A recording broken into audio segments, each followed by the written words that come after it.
Sa panahon ngayon, usong-uso ngayon yung ubo. Dahil sa malamig na panahon. Ay, may gulo. Oh. So, yun mga friendship. Ay! Hello mga friendship! Welcome back to my channel. For today's video, pag-uusapan natin kung ano yung kennel cough o yung ubo sa mga aso.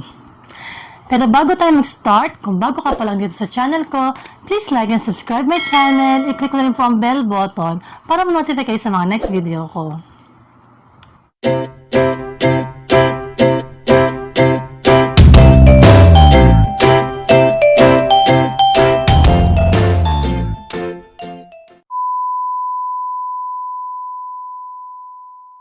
So yun mga friendship, ano nga ba ang kennel cough? Ang kennel cough ay isang ubo sa mga aso. Ito ay nakakahawa, ito ay nakukuha sa hangin. Mapapansin nyo yung mga aso nyo na parang may halak or parang hinihika. So maririnig nyo sila na umuubo-ubo. So yun ang kennel cough. So paano nga ba nakukuha ng mga aso ang sakit na to?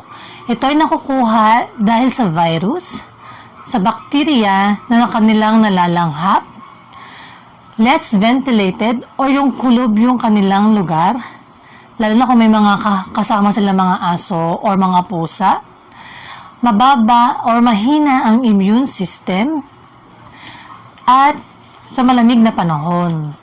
Doon nakukuha ang sakit ng kennel cough para sa mga aso. Nakakahawa nga ba ang sakit na kennel cough? Yes, nakakahawa ang kennel cough sa mga kapwa nila aso, lalong-lalo na pag magkakasama sila sa isang kulungan o sa isang lugar. Kailangan, para maiwasan ito, kung ang isa sa kanila ay may sintomas na or inuubo na, lalo na kapag sinisipon na, nakikita nyo, tumutulo na yung sipon nila sa ilong nila, kailangan nyo ilayo sila sa mga ibang aso. Or kailangan nyo silang i-isolate para hindi na mahawa yung mga alaga nyong aso. Kailangan nyo rin bantayan yung sipon nila kapag lalo-lalo na pag talagang tumutulo na yung sipon nila. Kasi madaling mahawa talaga yung mga aso. Lalong-lalo na kung mahina yung kanilang immune system. Itong sakit naman na to, gumagaling naman siya ideally or usually 3 weeks. So kailangan, syempre, hindi nyo naman matitiis na patagalin pa ng 3 weeks yung sakit ng aso nyo. Hahayaan nyo na lang ba ng umuubo yan or sinisipon. So, kailangan mas maganda na ipa-check up na kaagad sila sa mga veterinaryo nila. Para mabigyan sila ng na kailangan nilang i-take na antibiotics, mabigyan sila ng supplement or vitamins para lumakas ang kanilang immune system. Kailangan din natin na panatilihing malinis ang kanilang lugar o kulungan. Kailangan well-ventilated ang kanilang lugar o yung kanilang kulungan para yung virus hindi doon umiikot sa area nila at hindi nila masagap. Mas maganda rin kasi na mapakonsulta kagad sila sa kanilang vet para yun nga mabigyan nga ng antibiotics, ng supplement or food supplement, vitamins, nabigyan ng herbal medicines na pwede sa kanila, and pwede rin honey. Yun. So, depende yun sa sasabihin ng vet sa inyo kung ano yung mabisang gamot para sa kanila. Kailangan nating pataasin ang kanilang immune system para hindi agad sila kapitan ng sakit na ubo or sipon. Lalong-lalo na kung may mga kasama sila or marami sila ang alaga nyong aso. So, yun. Kapag nakita nyo na may sakit na yung isa, kailangan nyo nang i-isolate.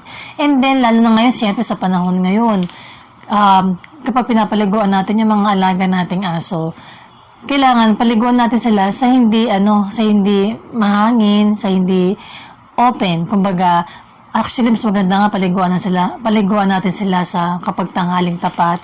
And then, sa loob ng CR, walang hangin, yan. And then, kung malamig ang tubig, lagyan nyo ng konting hot water, maligamgam, para hindi sila ginawin. And then, after nilang maligo, kahit sandali lang paliguan sila, kasi nga sa panahon talaga ngayon malamig, hindi nila kakayanin. Madali silang sipunin, tsaka ubuhin. Ayan. And then, after paliguan, kung may blower kayo, patuyuin sila ng blower.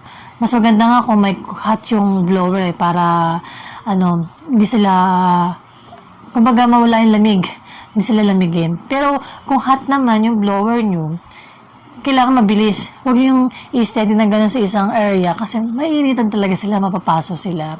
So, kailangan ikot-ikot nyo yung blower para hanggang sa matuyo sila. So, yun, gano'n ang ginagawa ko sa mga alaga kong aso. Kaya, healthy sila and then, wala silang sipon tsaka ubo. So, yun. Kung pwede nga lang, lalo sa ngayon, malamig talaga. Kahit paliguan nyo sila, kahit once a week, kung okay naman, syempre hindi naman, nasa loob lang naman sila ng bahay. Kahit paliguan nyo, every 2 weeks, ganyan. So, kung meron kayong dry shampoo, ayun, pwede nyo gamitin yun kung gusto nyo na mabango sila or kung gusto nyo malinis sila. So, ayun. So, ako kasi, sa akin, ang ginagawa ko, ganun lang. Once a week ko silang pinapaliguan and then, yun, sa dali ko lang pinapaliguan, hindi ko binababad sa tubig. Nilalagyan ko ng konting hot water yung tubig, ayan, para hindi ginawin. So, yun mga friendship. So, yun lang ang aking i-share sa video na ito. So, sana may natutunan kayo.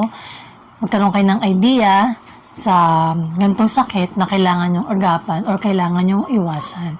So, yun. So, hanggang dito na lang ang aking video. So, sana na nagustuhan nyo. Please don't forget to like, share, and subscribe my channel.